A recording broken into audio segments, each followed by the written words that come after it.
They gave his promotion to a stranger. André Vale stared at the all-staff email on his screen. The subject line was almost cheerful. Exciting news! New senior director announcement. He clicked it, his heart already sinking. His eyes skimmed past the polite fluff, straight to the name, Gwen Maddox. The fluorescent office lights above him hummed as the words blurred in front of his eyes. He didn't move. A low pressure built behind his ribs, something tight and cold. It was worse than shock. It was betrayal. 8 years. 8 damn years in this company. Late nights, canceled holidays, emergencies covered, teams built from the ground up. He'd hit every KPI, every quarterly target, trained half the staff still standing. And now, replaced by some imported golden child. He barely noticed when Derek, his closest thing to a friend in the office, poked his head through the glass door. "You okay?" Derek's voice was careful. André dragged his eyes from the screen and managed a shrug. "Great. Fantastic. Why wouldn't I be?" Derek stepped in, closed the door behind him. "You saw the email." "Hard to miss. They brought her in from Toronto. Big agency girl, rebranding queen." "Oh," André said flatly. "A queen. That explains it. How lucky we are to have her rule over us." Derek winced. "Don't do this, man. You were in the running, yeah. But I wasn't in the running," André snapped. "I was the frontrunner. I built the damn campaign model they've been bragging about to shareholders for 2 years." Derek rubbed the back of his neck. "I'm just saying, maybe give her a chance." André stood, walking to the wide office window. From 10 floors up, the city looked busy. "She hasn't earned a chance," he muttered. "She just showed up and took what someone else built." Derek didn't respond. After a while, the door clicked shut behind him. André stayed there for another minute, maybe longer. His reflection stared back at him in the glass. Dark-haired, sharp-featured, jaw tight. The version of himself he'd worked for. The one who deserved better. The one who'd just been told, "You're not enough." They held the welcome reception at noon in the executive conference room.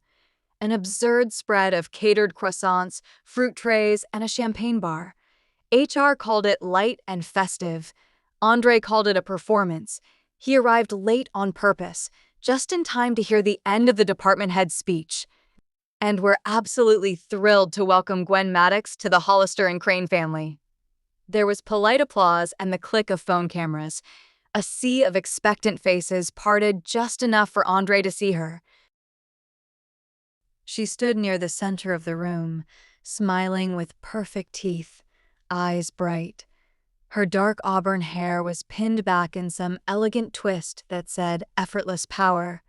Her navy blazer was tailored, her voice smooth, polished with the kind of confidence that came from knowing everyone was watching and wanting them to.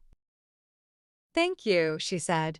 "I'm excited to bring a fresh perspective to this team and to learn from all of you who know it best."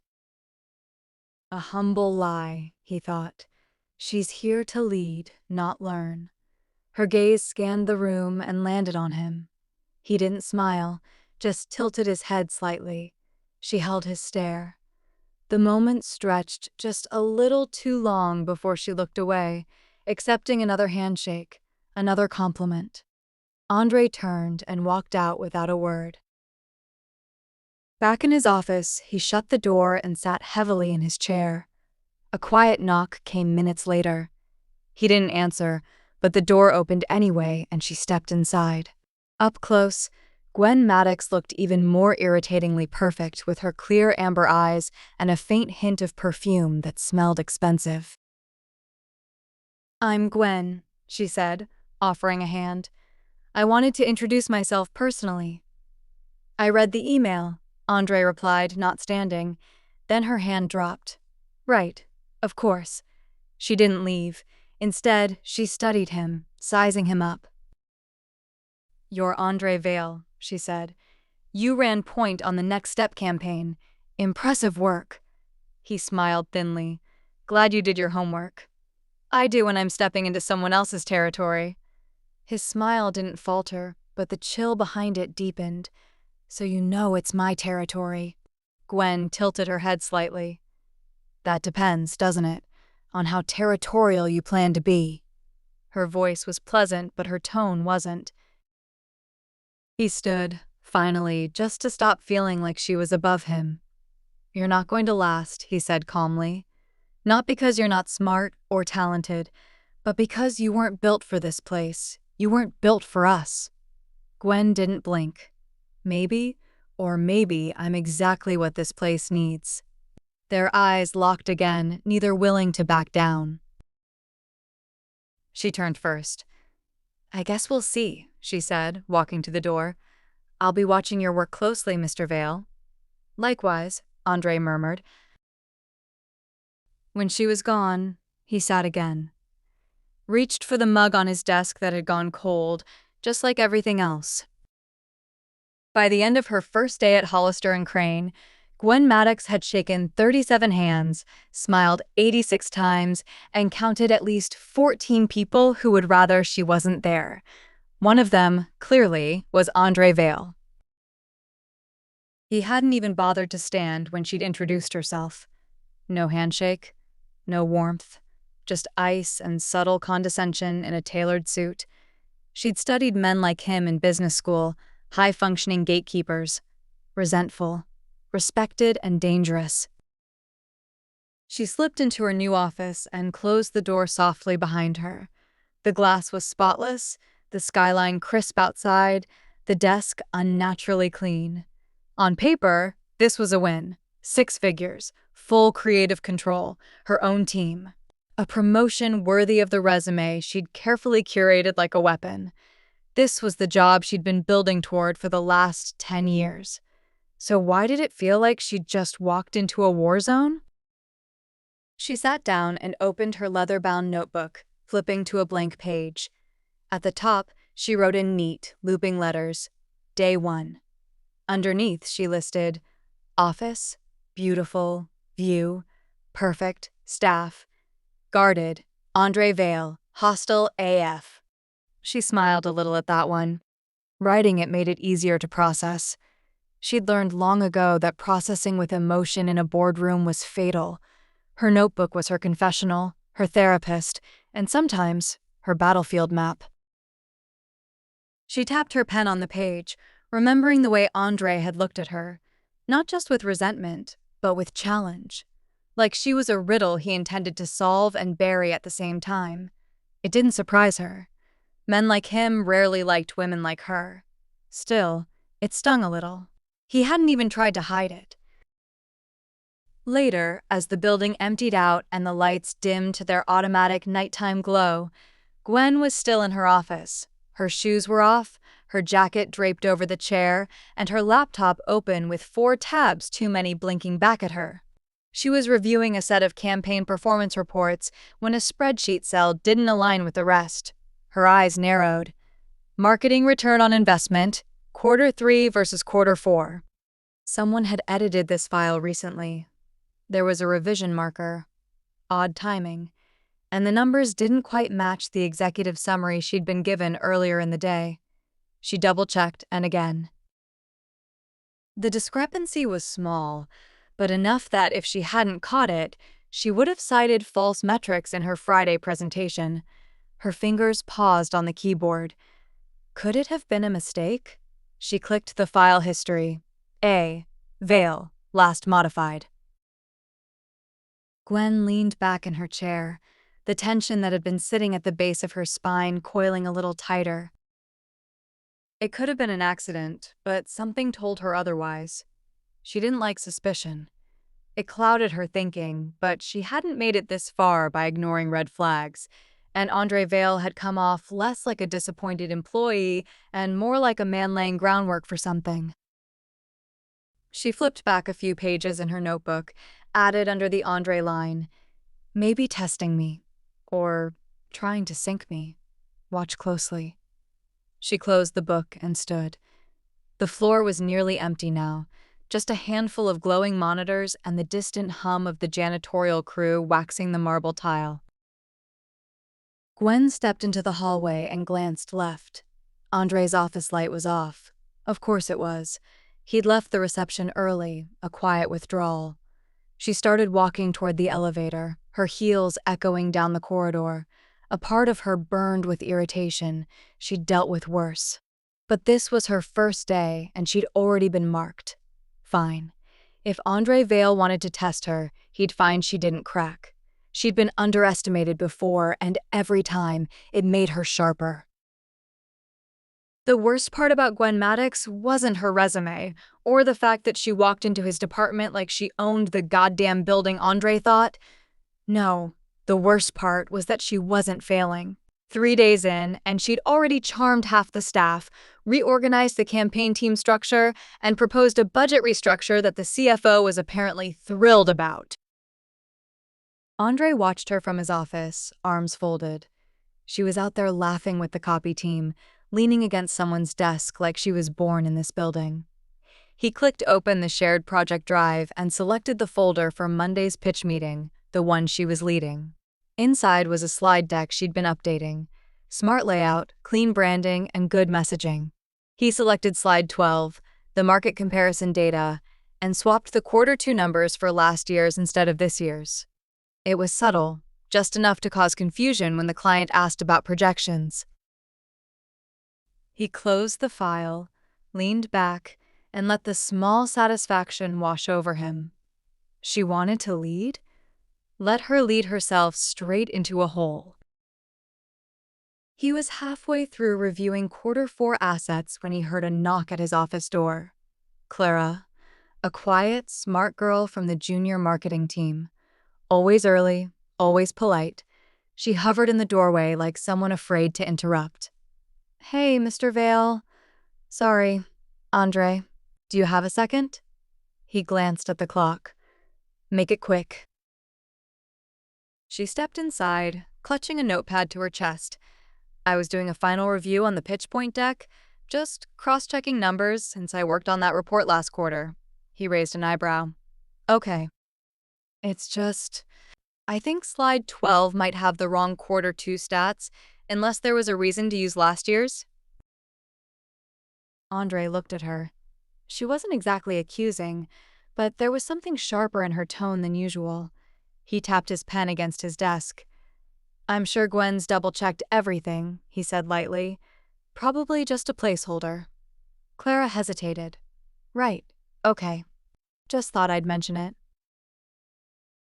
He nodded once, and she retreated, awkward smile fading as she closed the door behind her. As soon as she was gone, Andre opened the deck again and fixed the slide. Not because he was guilty, he was just being cautious. That night, he and Derek grabbed a drink at the bar across from the office, their usual spot. It had concrete walls, low light, and cheap bourbon. No one from upper management ever came here, and that was the point. "She's settling in," Derek said, swirling the ice in his glass. Andre didn't reply. Got half the team eating out of her hand already. Even Max smiled at her today. I didn't know he could smile. Still, nothing. "You gonna keep playing Cold War General, or maybe try working with her?" Andre finally looked up. "You know what this is, Derek. She's not here to collaborate. She's here to take over." Derek gave him a look. "She already has, technically." Andre's jaw ticked. "Come on," Derek said. "You've had rivals before. You've trained people to be better than you. This is different. This is personal."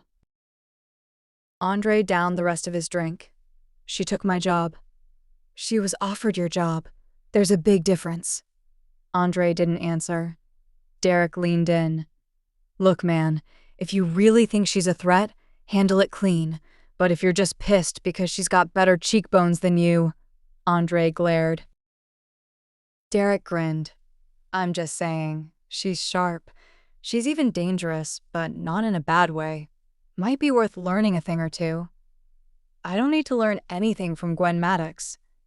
"Maybe not," Derek said, "but something tells me you're about to."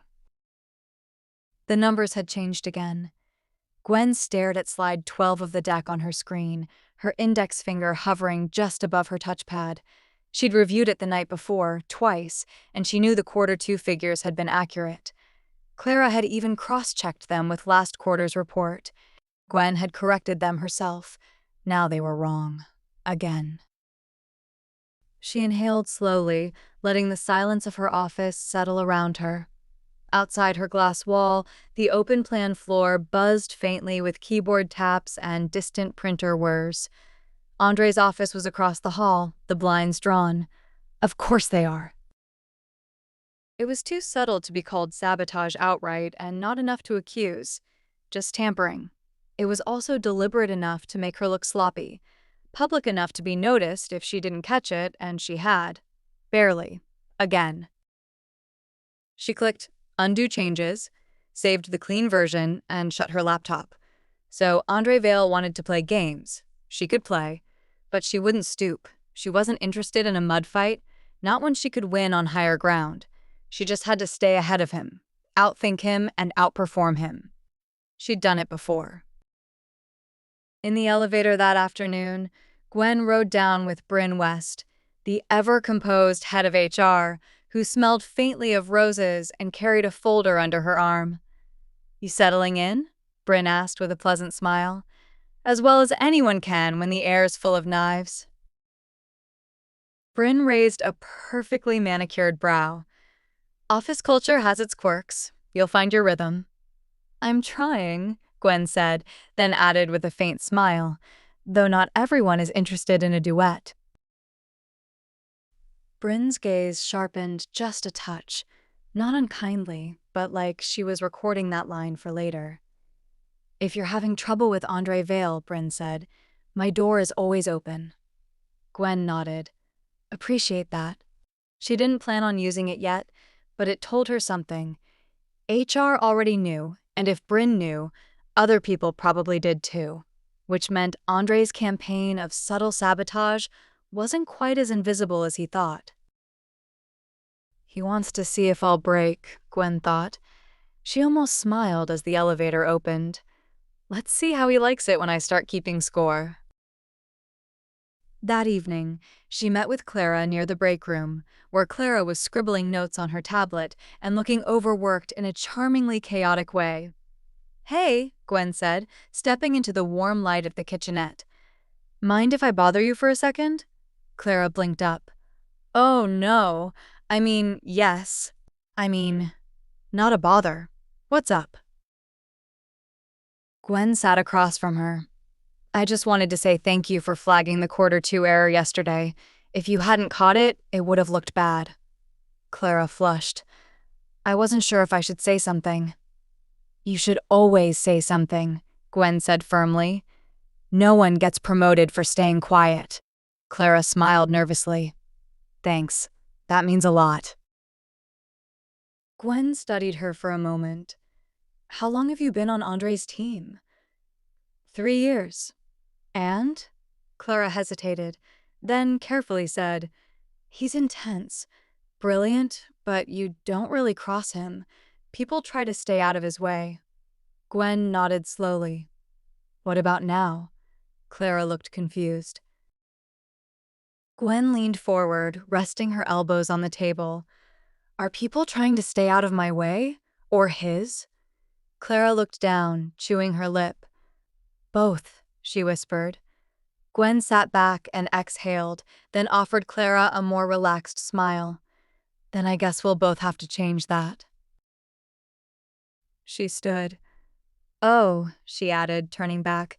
"Next time you spot something off in the files, don't run it by Andre. Bring it to me first." Clara looked stunned. "Okay." Gwen left her there, half smiling, half terrified. Good. She needed Clara nervous. Nervous people noticed everything, especially sabotage. Back in her office, she turned off the lights and stared out at the city skyline through the floor-to-ceiling windows. The day had been long and tense, but underneath it all, a strange current buzzed in her blood. There was something about Andre's challenge that awakened an old part of her, the the part that had fought her way out of small-town expectations and into international boardrooms. She liked opponents, especially the smart, dangerous ones. And André Vale? He was both. She would break him or outlast him. Either way, he'd learn that she didn't fall apart. She was winning, and André could feel it. He watched through the glass of his office as Gwen Maddox stood at Clara Jensen's desk, smiling as if the girl weren't the most painfully awkward member of the team. Clara had always been loyal. Now she was smiling back. André sipped his coffee and frowned. What the hell had Gwen said to her? The conversation ended with Gwen walking away with that same confident poise that made André's blood rise with irritation. He knew her type. Smooth operator, corporate darling, smile and sabotage. "You're not going to last," he had told her.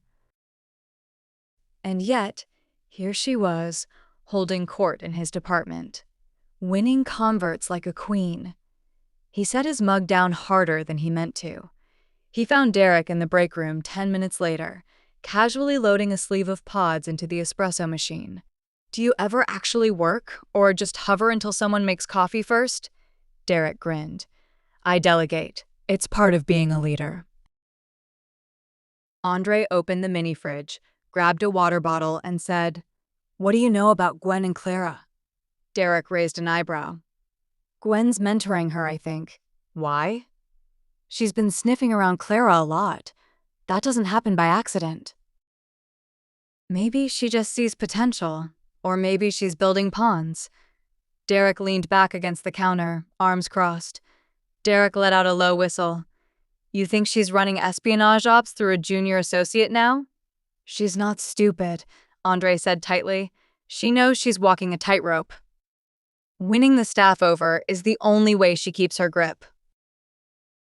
Derek took a slow sip of his espresso. "You realize you sound kind of paranoid, right?"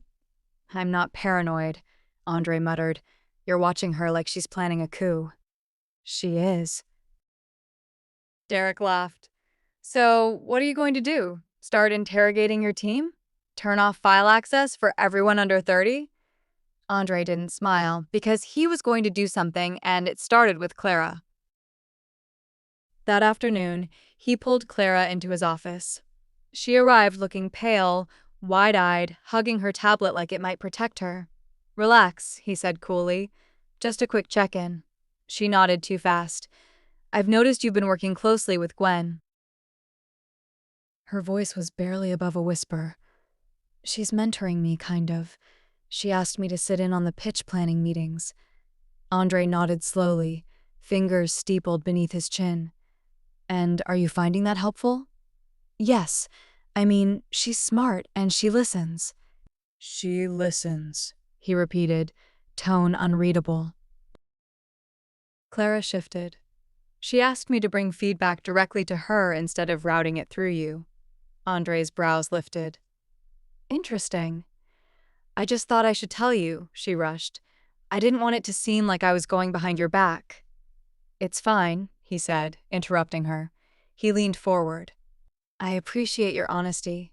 Just remember, mentorship is good, but loyalty is better." Clara's face fell. He smiled, dismissing her with a polite nod. As she left, André felt a flicker of guilt pass through him, but he quickly pushed it down. He returned to his computer and opened the team's internal comms channel. Gwen had scheduled an open creative forum Friday afternoon. Casual idea sharing. Optional. Collaborative. Bullshit! It was a power move. A gathering designed to show her as accessible. André opened a separate message thread to Max, the snarky but influential senior designer who hated team meetings. "Gwen's hosting a feedback circle Friday. You going?" Max replied a second later. "Hell no. Can't listen to another buzzword frenzy." André smirked. "Same. Pass it around." One whisper was enough. The room would be half empty by the time Friday hit, maybe more. Let her try to lead a ghost meeting. Let her smile at empty chairs. But that night, André didn't go straight home. He stayed late, alone in his office, watching the skyline blur into neon streaks through the glass. Across the floor, Gwen's office was still lit. She was inside alone, her hair pulled into a loose knot, blazer draped over her chair, working, always working. André felt something strange build inside him. Curiosity. He watched her rub her temple, exhale, and press her fingers into the bridge of her nose like she'd been staring at numbers too long. She looked tired, human, not an enemy, not in that moment. He looked away. The next morning, he'd be ready to sink her again, but that night, for a fleeting second, André Vale wasn't sure if he was trying to destroy Gwen Maddox or just trying to understand her. The room was half empty. Gwen stood at the front of the open lounge area on the 12th floor, staring at the polished whiteboard she'd prepared, her list of prompts still fresh in dry erase blue. Only 5 people had shown up, and 2 of them were clearly just there for the free coffee and pastries. She scanned the room, her lips pressed into a smile so composed it felt carved. No André. No Max. No one from copy. Not a single senior strategist. That's not an accident. She glanced down at her watch. 3:07 p.m. This wasn't lateness. It was a message. She turned to Clara, who hovered nearby, awkward and uncertain, fiddling with a half-empty coffee cup. "I sent out reminders this morning," Clara whispered, as if the absence of a crowd might be her fault. Gwen offered her a reassuring smile. "This isn't on you." But she already knew whose hands this was on. André Vale. He hadn't needed to sabotage her directly, he just had to plant a whisper. A seed of doubt. A suggestion that this was unnecessary, that it wasn't worth their time, and, just like that, her first attempt at reshaping the department culture collapsed before it even began. She exhaled once through her nose and turned back to the group that had shown up. 5 people. Fine, they would be enough. "Okay," Gwen said, smiling like the room was full. "Thanks for coming. I know Fridays are busy, so I really appreciate your time." Clara relaxed slightly. A younger intern nodded in the back. "Let's keep this simple. No pressure. I want to hear about what you're seeing on the ground, ideas you've had, problems we might not be talking about, cracks in the system." She picked up the marker and wrote across the board, "What's not working?" For the next half hour, she asked questions, drew people out and listened. The responses weren't revolutionary, but they were real. Issues with how assets were requested, delays from legal, missed opportunities in targeting. She nodded, took notes, and asked follow-ups. After the meeting, she thanked them all by name when they left. Then she erased the board slowly and walked out without a word.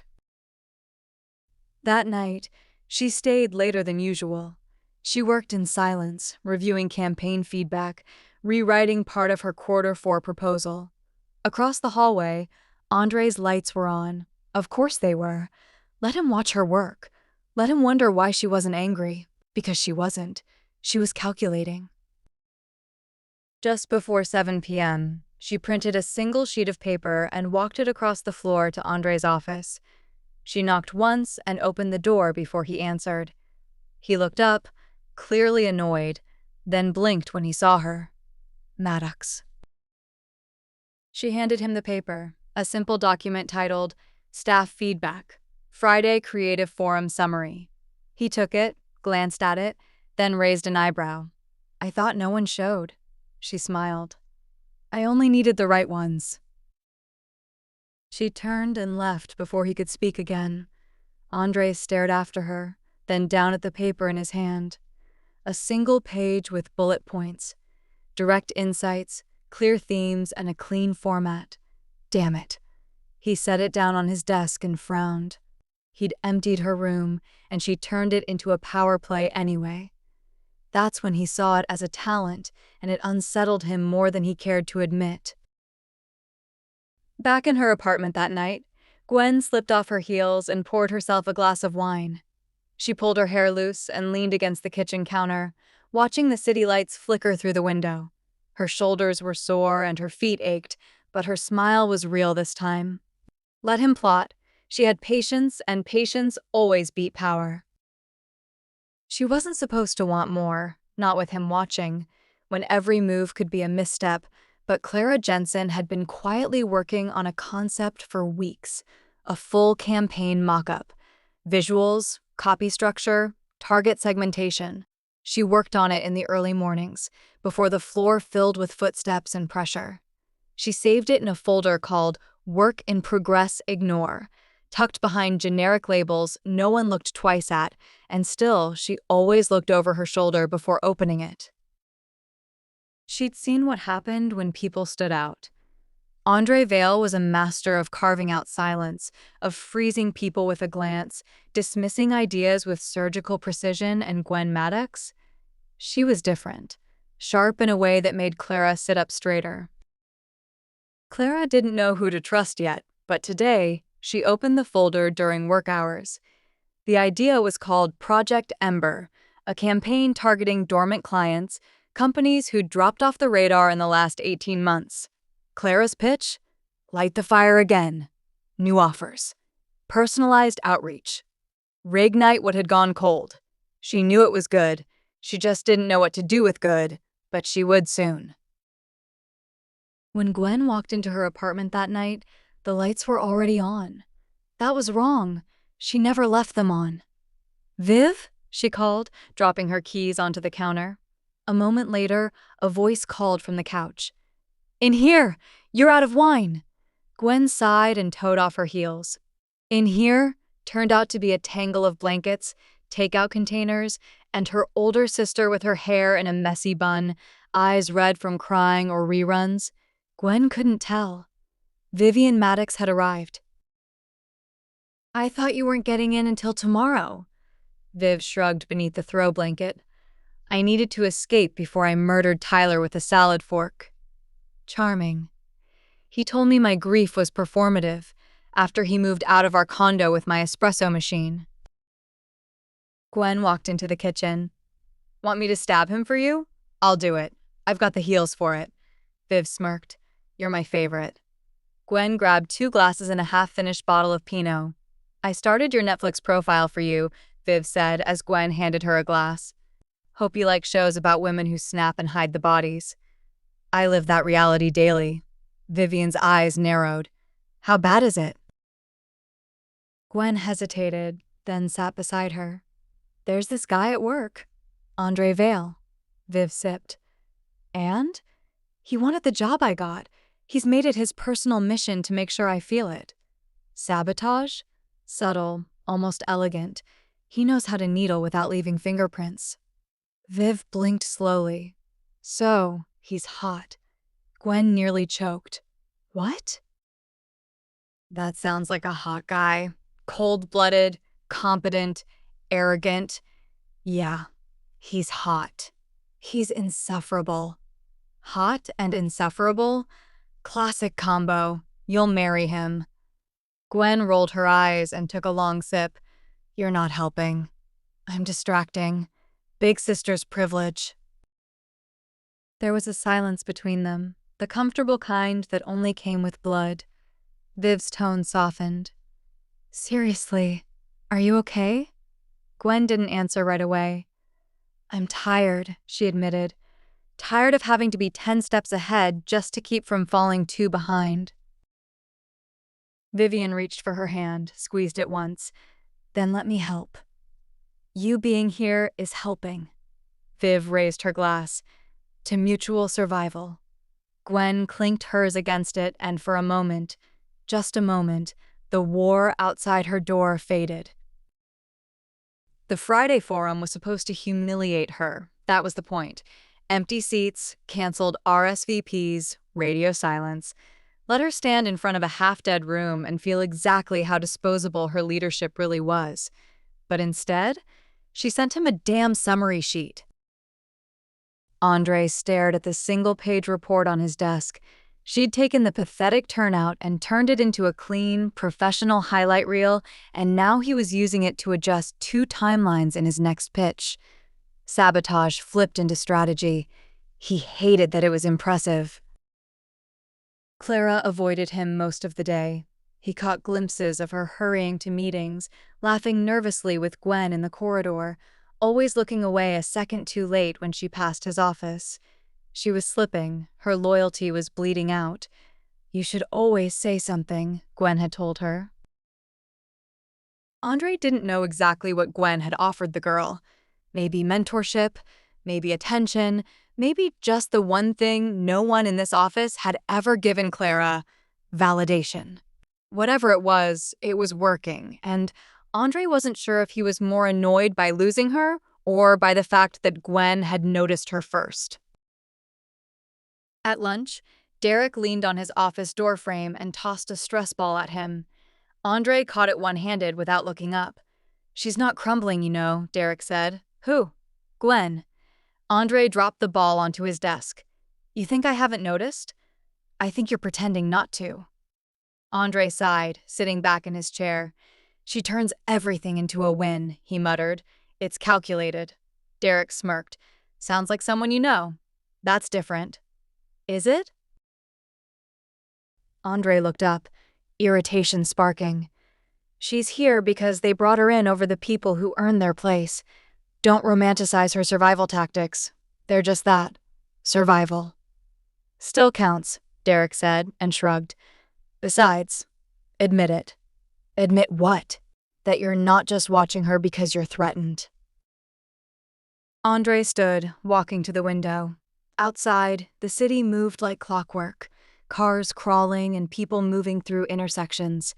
He didn't respond, and Derek, smart enough to take silence as confirmation, left with a knowing grin. At 5:18 p.m., Gwen passed his office.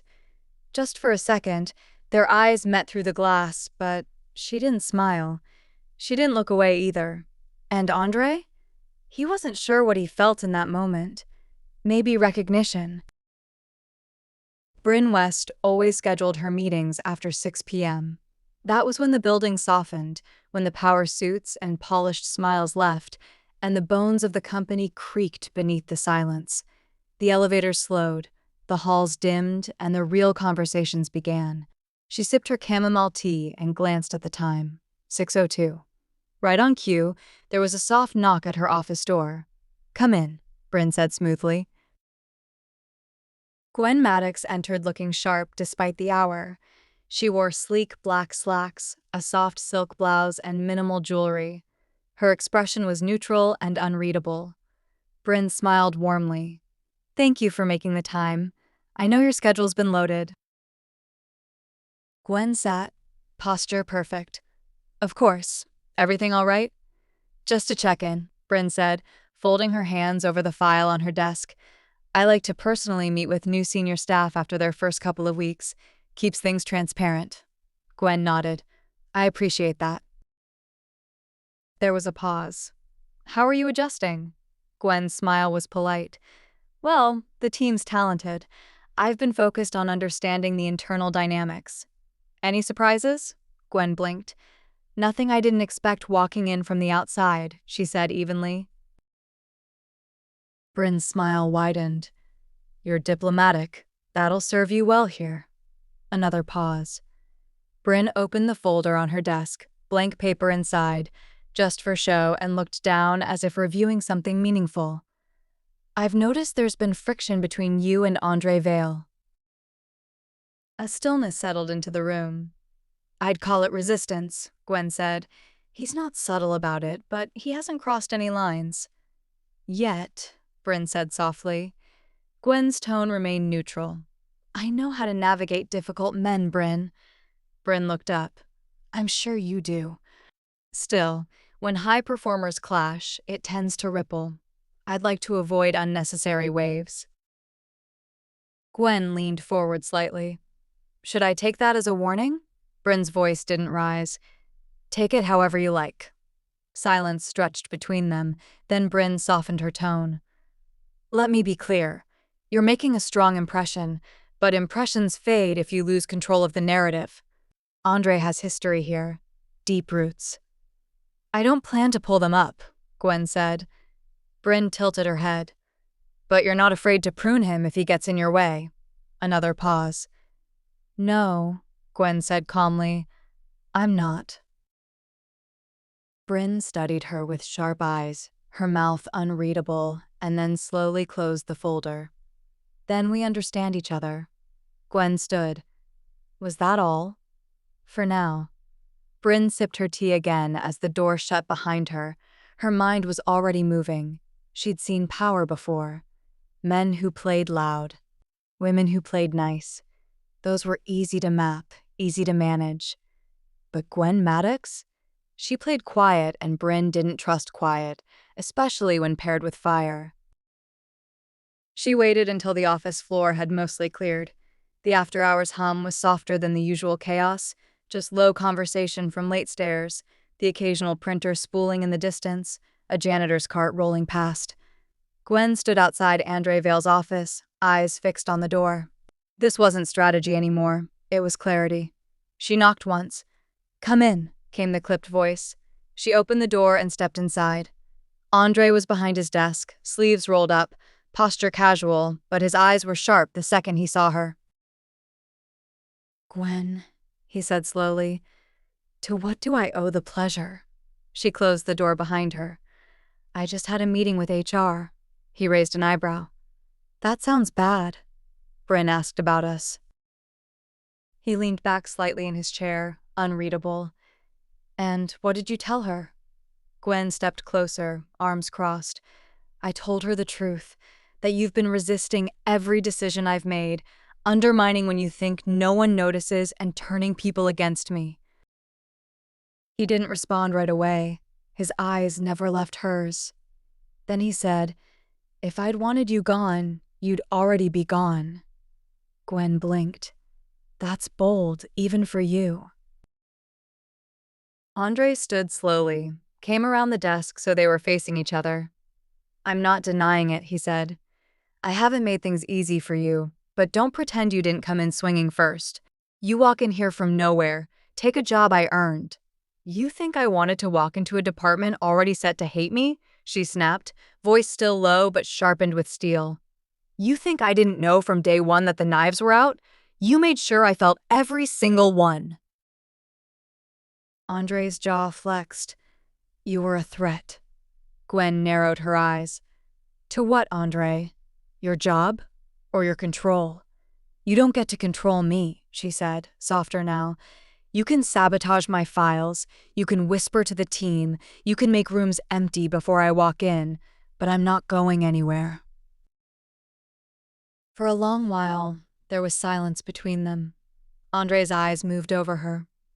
"You're not what I expected," he said finally. "Neither are you," she replied, and then Gwen added, cool as ice, "But that doesn't mean I like you." That earned a flicker of a smile from him.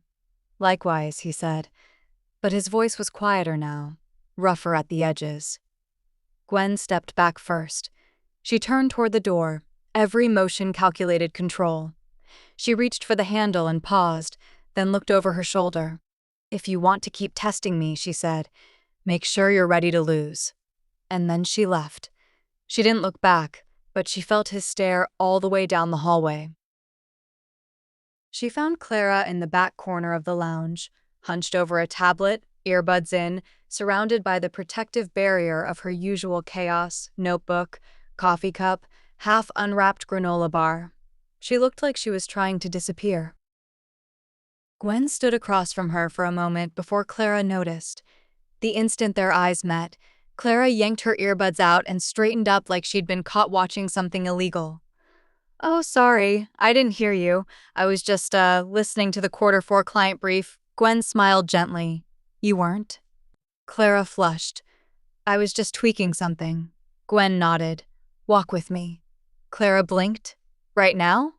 "Right now." They took the side stairs, away from the elevators and the staff chatter and the suspicious glances. Gwen led her up 2 flights and into an empty conference room with floor-to-ceiling windows and a single long table, the kind of room where real ideas were born or buried. She gestured for Clara to sit. "Okay," Gwen said softly. "What are you working on?" Clara hesitated, her fingers tightened around her tablet. It's nothing official, just something I've been sketching out. It's probably flawed. Let me be the judge of that. Clara swallowed, then unlocked the tablet and passed it across the table. Gwen took it, began to swipe through. Project Ember. The concept was clean, daring in its simplicity. A re-engagement campaign targeting dormant clients with personalized, story-driven contact points and a narrative arc built around recognition. Gwen didn't speak as she moved through Clara's mock-ups, the draft copy, the adaptive visuals, the soft emotional pull in the tagline, "Let's finish what we started." She saw the care in every slide, the hesitation in its framing, and the brilliance beneath the fear of being seen. When she finished, she set the tablet down slowly and looked at Clara. "This is excellent." Clara stared at her. "Really? It's layered, targeted, and emotional without being sappy. I could run this in front of the board tomorrow." Clara looked like she might cry. "I've been tweaking it for months. I wasn't even going to show anyone." "You almost didn't." Clara gave a weak laugh. "I thought I'd get torn apart." "You would've," Gwen said, "if you'd brought it to the wrong person." She leaned forward, "But you didn't. You brought it to me." They sat in silence for a while, then Gwen added, "You know what this is, right?" Clara shook her head. "A promotion." Clara blinked hard. "What?" "You're going to lead development on this." I'm not qualified." "You're more than qualified. You just needed someone to say it first." Clara's voice cracked. "André never looked twice at me." Gwen's eyes softened. "I'm not André." Later that evening, Gwen returned to her office with a copy of the Ember deck in hand. She shut the door, pulled out her pen, and began making notes. By the time she looked up, the sun was setting over the skyline, but she didn't feel tired. She felt alive. It came to him through Derek, of course. Late Monday morning, a casual drop-in. He stood with one hand on the doorframe and coffee in the other, like he didn't know he was about to shatter something. "You seen Ember yet?" André looked up from his screen. "What?" Derek stepped inside, shut the door. "Clara's project. Maddox is backing it hard. She says she's going to pitch it at the Q1 Alignment Summit." Andre's spine stiffened. "Clara has a project?" "Apparently it's been in the works a while. She brought it to Gwen last week, fully developed." Andre's jaw ticked. "She didn't bring it to me." Derek shrugged. "Maybe she thought you wouldn't listen." André didn't answer. He just turned back to his screen. 5 minutes later, when Derek was gone, André opened the internal shared drive, and there it was. Project Ember, version 1. He clicked. At first, it didn't register, just another deck. Clean format with an emotional tone. "Let's finish what we started." His pulse jumped. That line, that tagline, he'd used that phrase months ago in a buried doc. It was an early draft for a re-engagement concept he'd killed before it ever reached second stage. Clara had been on that campaign support team, she'd seen it, remembered it, and now she'd repackaged it, perfected it, and handed it to Gwen Maddox. He stared at the screen for a long time, long enough that his inbox pinged twice and he didn't flinch. He wasn't really angry, he was hurt. Later that day, he passed Clara in the hallway. She ducked her head the second she saw him, sped up her steps, and kept her eyes on the floor. Good, he thought. Let her squirm. Let her feel what it meant to choose someone else. But even as he watched her disappear around the corner, something inside him changed. "You missed this," a voice in his head whispered. "You could have seen her, but you didn't look." I'd like to take a moment and pause. Thank you for joining me on this journey. Please show a kindness by clicking like and subscribe. It would help our channel so much. Let's continue our story. That night, Long after most of the office had gone dark, André stayed behind. He sat alone in the glow of his monitor, reading Ember again, this time slowly. He didn't edit or critique it, he just read it and wondered how it had come from Clara. How it had ended up in her hands and why, even now, he couldn't stop picturing Gwen's voice presenting it, confident and calm with his name nowhere on it. André is now officially off balance because now he sees what he could have had. Clara's trust and Gwen's respect, and yet he still can't admit it. That tension is going to rip him apart before it makes him whole. She got the calendar invite at 9:07 a.m. Subject, Q1 Brand Integration Sync. Required attendees, Maddox, Vale. Time, 2 to 3:30 p.m. Location, Conference. Room B, North Tower. There was no context and no explanation, but it was enough. Bryn's fingerprints were all over it. Gwen stared at the blinking screen for a moment, then hit accept. So be it. By 1:59, she was already seated at the long table in Conference Room B, pen in hand and notebook open. She hadn't seen André since she'd greenlit Ember. He walked in at 2:04, offering no apology. Of course. No blazer today, just a shirt with sleeves rolled up to his forearms. He took the seat across from her and said nothing. Gwen didn't look up. You're late. I like to give the room time to breathe before I enter. Considerate, he smirked. I try. Silence fell again. Then Gwen set her pen down and looked at him directly. Let's be clear about one thing. His expression didn't change, but his posture changed slightly. I'm not here to fight with you, she said. I'm here because we're both too valuable to be left out of Q1 integration. Bryn knows it, the board knows it. Even you, in your arrogant little heart, know it. Flattery, André murmured. How refreshing. She kept going. This campaign is going to be huge. Ember is the doorway, but it can't open unless the teams align. That means you and me, Vale. Teamwork, he said. Charming. You can sabotage me all you want after this meeting, but for the next 90 minutes, we work together. There was a pause, and, to her surprise, he leaned back, studied her, and nodded once. Fine, he said. They started slow reviewing timelines, merging asset cycles, and cross-referencing vendor contracts. But then she reached across the table to adjust a printed schedule they were both referencing, and her fingers brushed his.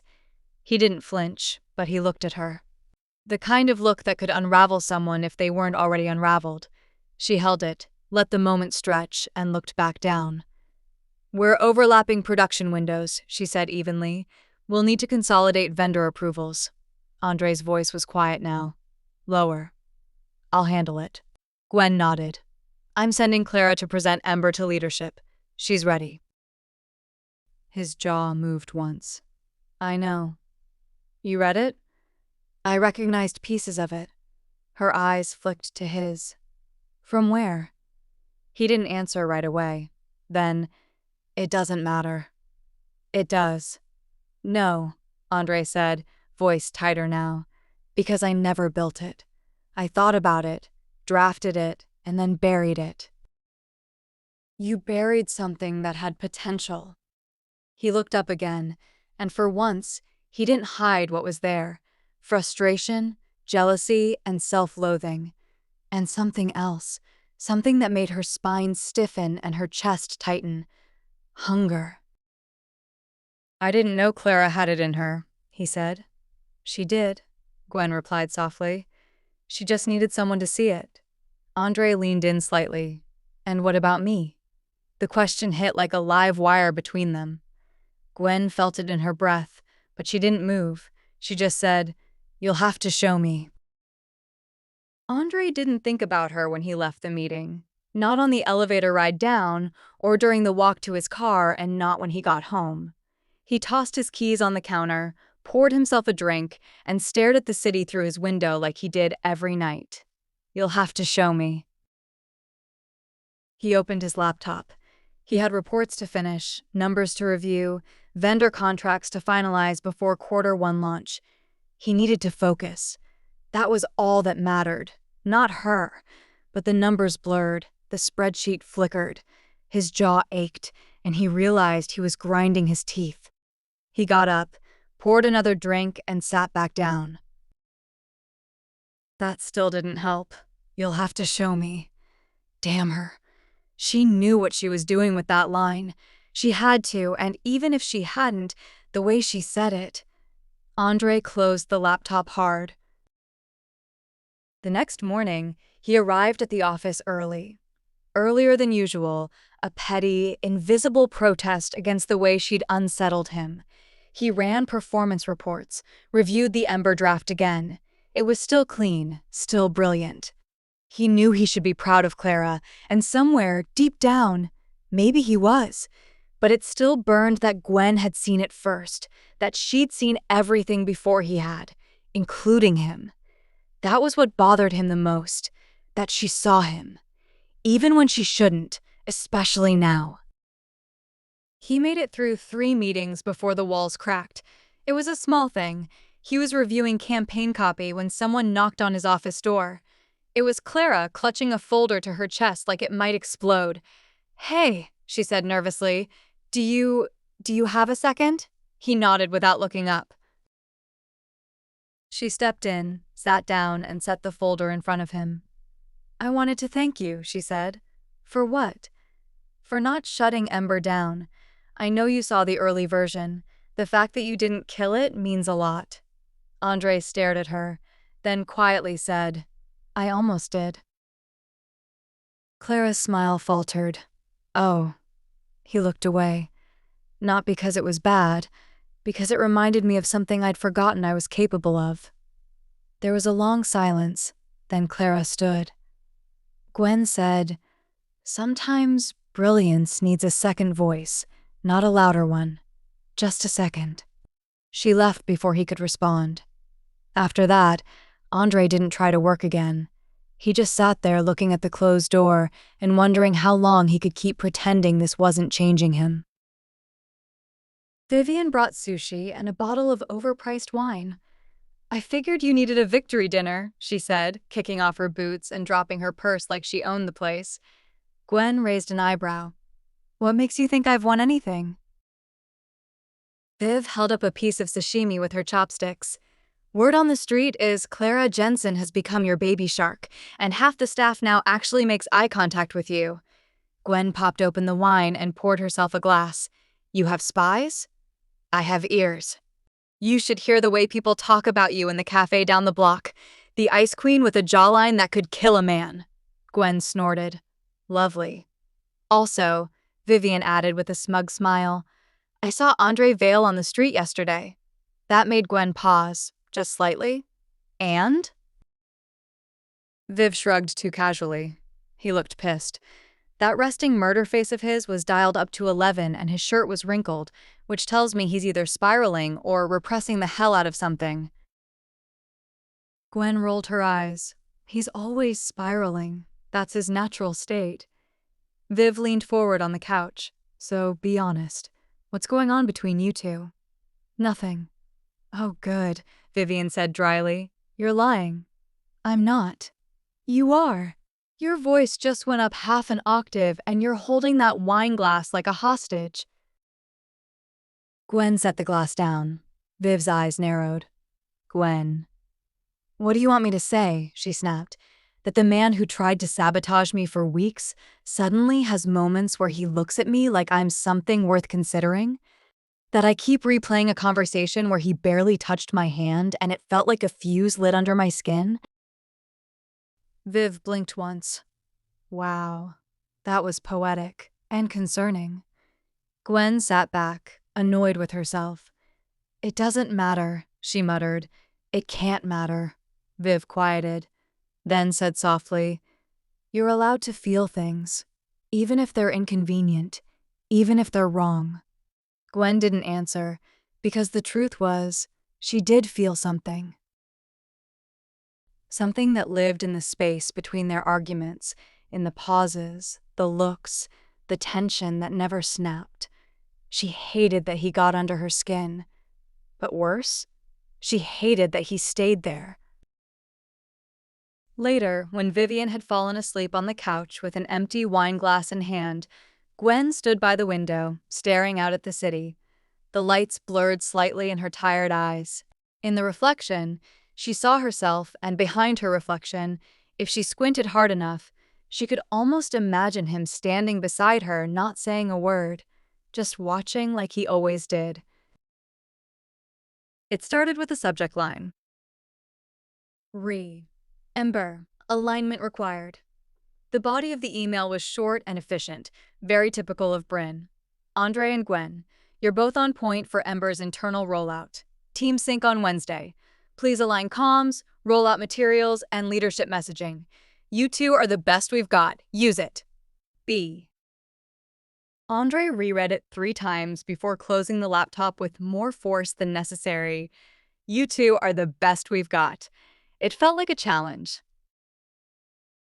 They met the next morning in Conference Room D, chosen for its size and privacy. Gwen was already there when he arrived, seated at the head of the table. Her blouse was ivory today, hair half up, and her eyes didn't lift as he entered. She was mid-sentence talking to Clara, who nodded rapidly beside her, while her fingers flew across a keyboard. When she did look at André, it was a cool, controlled look. There were no trace of what passed between them days ago. "Vale," she said, "glad you could make it." "Of course," he replied evenly. "Wouldn't miss a forced collaboration." Clara mumbled something about printing and escaped the room quickly, leaving just the two of them. André set his notebook down. "So?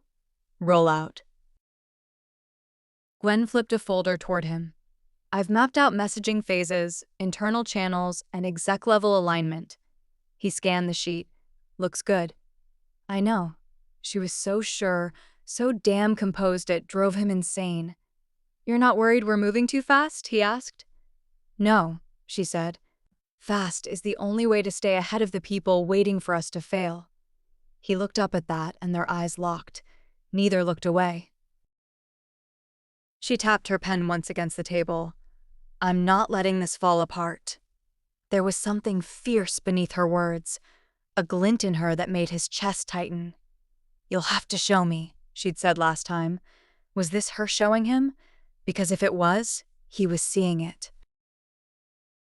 They worked in silence for the next hour, passing notes and exchanging ideas. The synergy shouldn't have surprised him, but it did.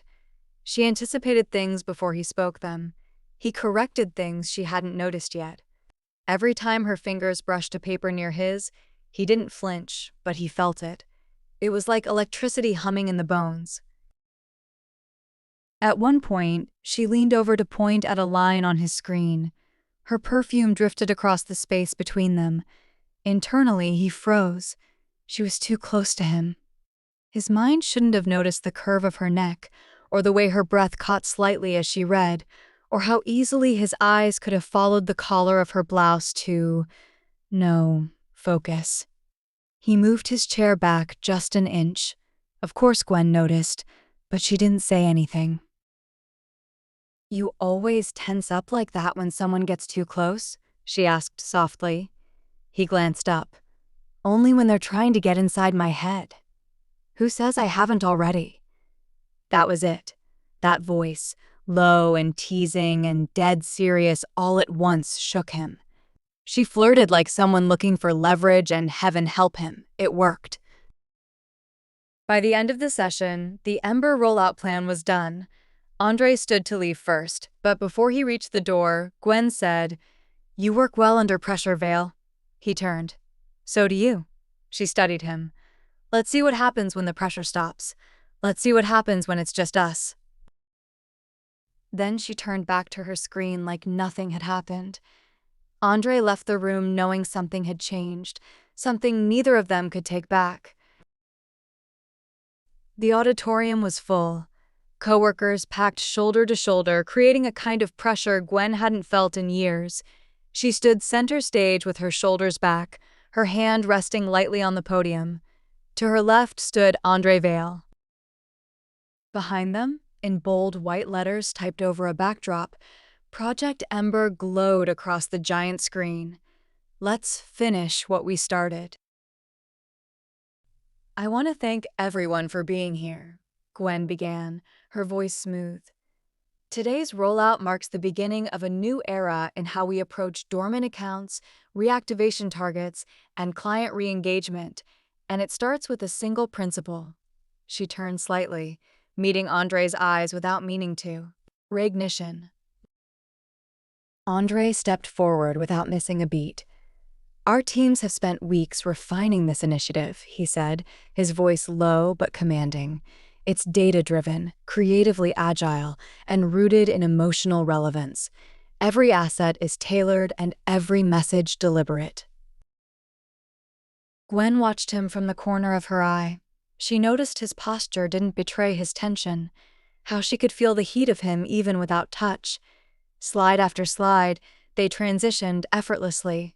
She spoke, he followed. He challenged, she sharpened. They didn't miss a beat. It was as if they'd done this 100 times. The audience was silent, totally engaged. Even Bryn, sitting in the front row with a smile and a pen against her chin, didn't interrupt.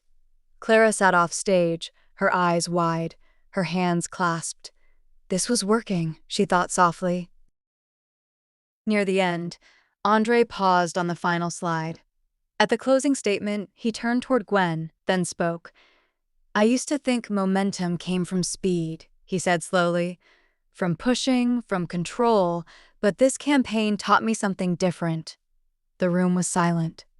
Andre's voice dropped, just slightly. Sometimes, the strongest fire starts in the quiet. When he stepped back, Gwen swallowed and faced the crowd.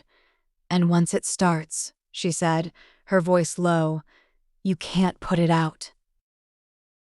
A roar of applause filled the auditorium. They both gave a slight nod with the head, then they exited through the wings. People clapped them on the back. Clara beamed. Derek gave Andre a look halfway between, well done, and what the hell is going on between you two? Bryn simply nodded. Andre didn't say a word, and neither did Gwen. When they reached the quiet hallway outside the elevator, she said, softly, You meant that line about fire. He looked at her. You always know when I mean something? She smiled. Only when it feels like a warning. There was a pause, then the elevator dinged. Neither of them stepped in, and for a moment, there was a spark.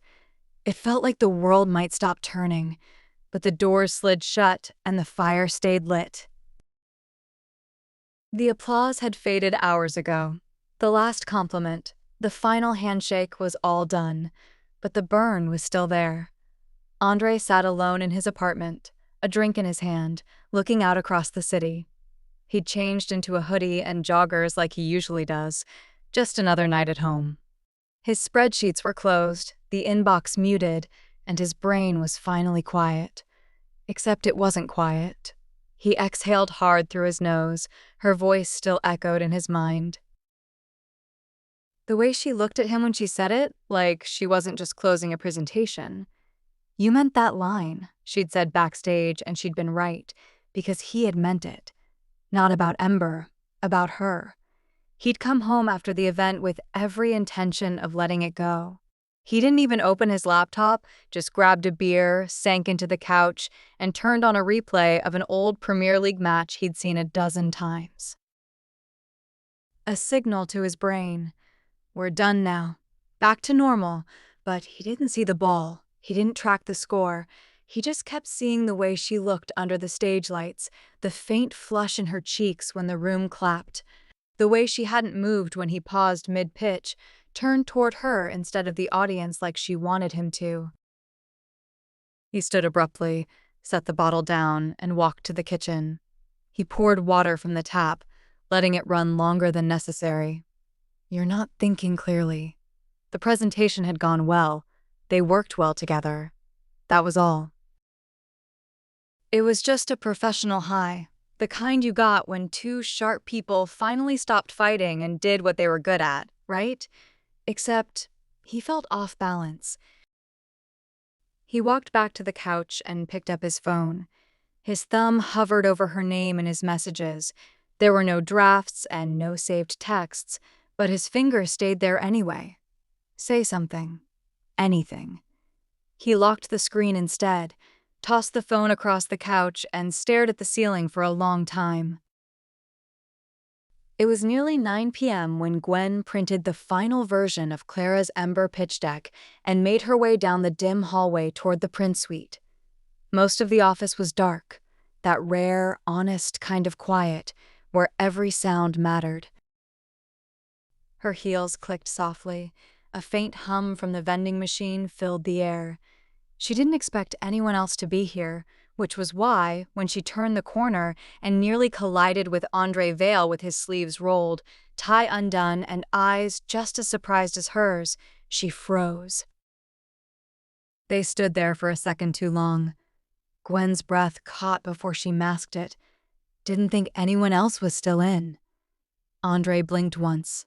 Likewise. She moved past him, brushing shoulders just slightly as she entered the copy room. The silence followed, but he didn't leave.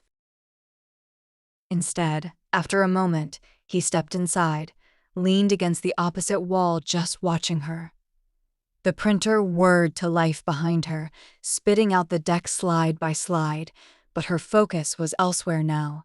She could feel his presence behind her. Say something, she thought. Anything. I read Clara's final revisions, he said quietly. Gwen turned slightly. And? She's ready. Gwen nodded. She was always ready. He didn't argue, just looked at her. She hated the way her heart picked up when he did. You were good up there, he said suddenly. She blinked. What? During the rollout, you had the room. You held it. There was a long pause. That's not easy. Gwen studied him, and somehow, that made it more dangerous than anything he'd ever said to her before. You weren't so bad yourself, she said, her voice softer than she meant. His eyes met hers again. He stepped forward, one foot, then another. She didn't move. They stood like that inches apart, barely breathing, and then he said, You make it hard to keep my guard up. Gwen's throat tightened. You make it hard to remember why I should care if yours is up, she whispered. That was the moment, the stillness before something breaks. Her lips parted, his eyes dropped, down, then back up. Then he pulled back, just enough to not kiss her. His jaw clenched. I should go. Gwen stepped back too. Yeah, you should. For a long moment, neither of them moved. Then André turned and left. And Gwen stood there, heart racing, her breathing shallow. Her fingers curled at her sides like they knew how close she'd just come to something she wasn't ready for. It started with a look. Derek leaned against André's office doorframe Monday morning, holding a coffee like he had all the time in the world, watching him like he was a wounded animal trying to walk on two legs. You look like you haven't slept, Derek said. I have, André muttered, typing something he wouldn't remember 10 seconds later. Liar. André didn't respond. Derek stepped inside, shut the door behind him, and took the seat across from him. So, are we going to talk about it? Talk about what? Don't insult me. André sighed. It's fine. It's under control. Derek raised an eyebrow. It? You mean Gwen Maddox? The woman you've spent the past month trying to either destroy or, let's be honest, climb like a corporate ladder? André gave him a flat look. Charming. Not trying to be, Derek said. You're the one who's charming these days. You two were on stage like coiled magnets, and half the department is taking bets on when you'll finally snap and make out in the stairwell. André stood and walked to the window. He didn't deny it, and that told Derek everything. I almost kissed her, André finally said. Derek blinked. Wait, what? Friday night. We ran into each other in the copy room. There was no one around. She looked at me like she...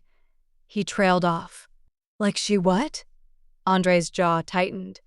Like she wasn't sure if she hated me anymore. Derek whistled. Shoot. Andre turned, voice sharp. It's not funny. I'm not laughing. I'm concerned. You look like you're in a hostage situation, and the hostage is your own feelings. Andre sat down hard. I don't know what this is, he said. One second, I want her gone. The next, I want her closer. I don't know how to trust her, but I can't stop thinking about her. And when she's in a room, nothing else exists. Derek's smirk vanished. That's not sabotage anymore, he said. That's obsession. I know. And maybe worse. Andre looked up. What? Derek's voice softened. It's starting to look a hell of a lot like want. Silence filled the room again, only this time, Andre didn't try to escape it. He just sat there, and for once, he didn't try to lie to himself. Vivian had a sixth sense for emotional meltdowns, so when she texted, I'm downstairs with wine and questions, buzz me in or I'm scaling the fire escape, Gwen didn't bother pretending she was fine. 10 minutes later, they were curled up on the couch with a bottle of Cabernet and Vivian's laptop playing an old 90s thriller they weren't watching because Gwen couldn't stop thinking about Friday night, about the way Andre's voice had dropped, about the almost in his eyes, about the way her body had leaned in towards him. Vivian finally broke the silence. You're doing that thing where you pretend to be watching a movie, but your eyes are stuck on some internal trauma slideshow. Gwen sighed. It's not trauma. Is it Andre Vale? Gwen didn't respond. Yes, it is. Vivian muted the movie. Start talking. Gwen hesitated, then set down her glass. We were alone after the rollout. We barely said anything, but... She exhaled. It felt like something was going to happen. Vivian raised a brow. Did it? No, but it almost did. Vivian leaned in. And you wanted it to? Gwen stared at the blank screen ahead of her.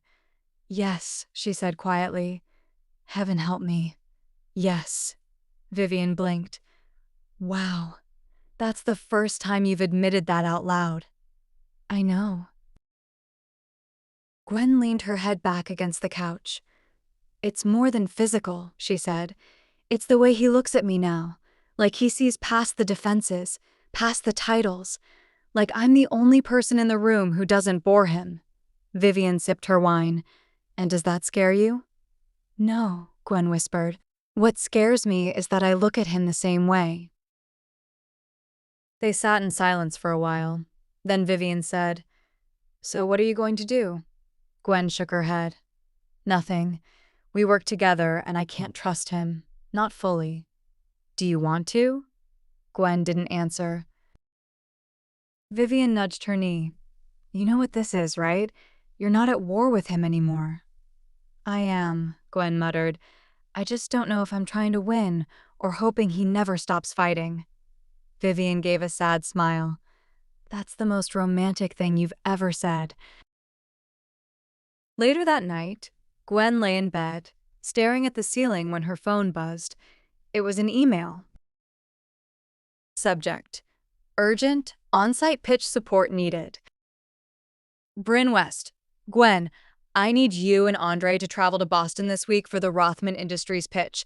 Your chemistry sold Ember, and I want that synergy in the room again. Flights have been booked, hotel details attached. B. Gwen stared at the screen. You and Andre? Flights, hotel, together. She didn't know whether to scream, laugh, or pack a second bottle of wine. He saw her at the gate before she saw him. She had her headphones in, blazer off, coffee in one hand and tablet in the other. Gwen Maddox looked like she was preparing to lead an investor summit. Andre approached slowly, like if he moved too fast, she might snap back into full armor mode. She looked up as he stopped in front of her. Vale. Maddox. Then she gave a ghost of a smile. Nice jacket. He looked down at his travel blazer with a flat expression. You say that like it's not the same one I wore at the rollout. It is, she said, nodding, but I only noticed today. It wasn't the comment that threw him, it was her tone. It wasn't war. The flight was short, barely an hour, and passed in easy silence. Gwen sat by the window. André took the aisle. Between them, a shared tablet showing final pitch revisions.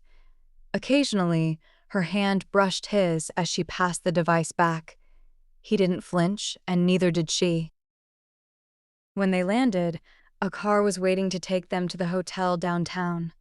It was modern, the kind of place you didn't linger in unless you were either important or trying to look like it. Their rooms were adjacent. Bryn probably thought that was funny.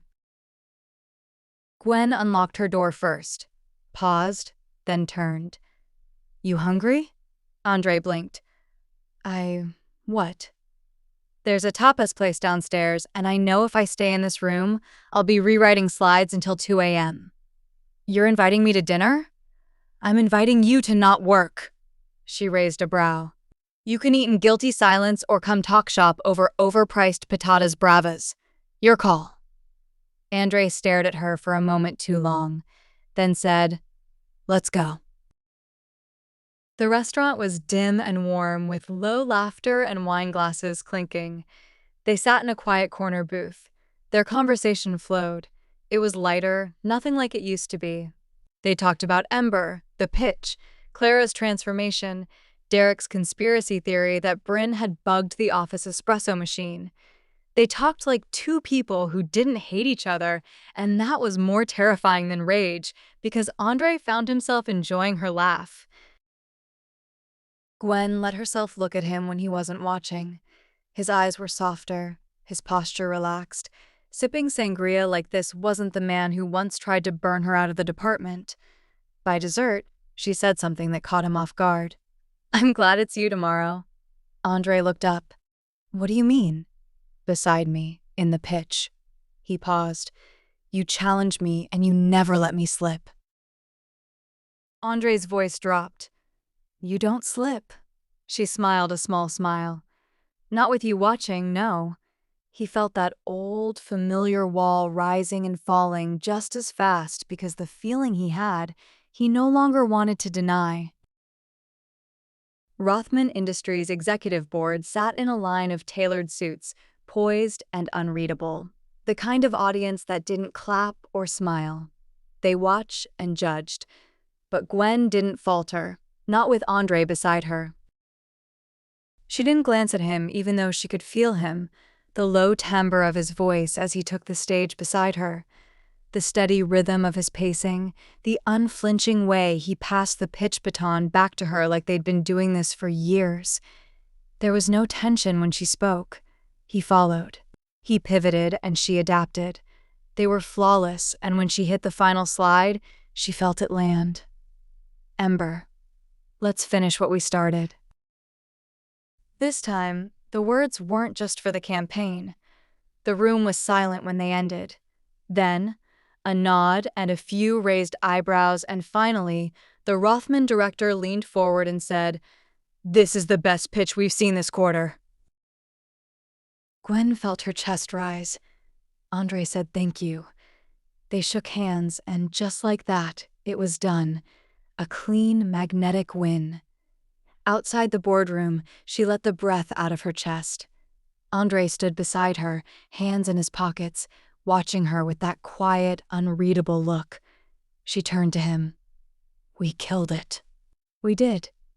I didn't even see you smirk once. I was trying not to distract you.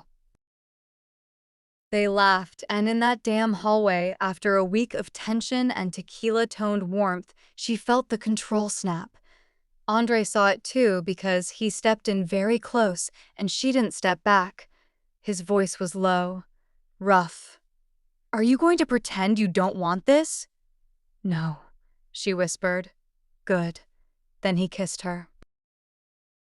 It was all the fire they'd buried, the weeks of anger, of sabotage, of accidental closeness and deliberate distance. All of it crashing into the space between them like it had been begging to burn. His hands found her waist, hers curled in the collar of his shirt. The kiss was all heat and tension. When it broke, she looked up at him and said, "We're going to regret this." André smiled. "No," he said, "we're going to do it again." They didn't go back to their rooms right away. They walked the quiet Boston streets, jackets loose, ties gone, pitch adrenaline still humming in their blood like static. Gwen didn't say much. The silence between them was comfortable. Charged, yes, but no longer fragile. Eventually, they ended up back at the hotel. Her hand brushed his in the elevator, and when they reached her floor, she unlocked her door, held it open, and looked at him with one simple question in her eyes. "Are you coming in?" André didn't answer. He just stepped through. She kicked off her heels the second the door shut. He shrugged out of his blazer and laid it gently over the back of the chair, already watching her cross the room. She turned, met his gaze, and smiled. That was what undid him. The smile. He walked up to her and ran his hand along her jaw. She leaned into his touch like she'd been waiting for it all night.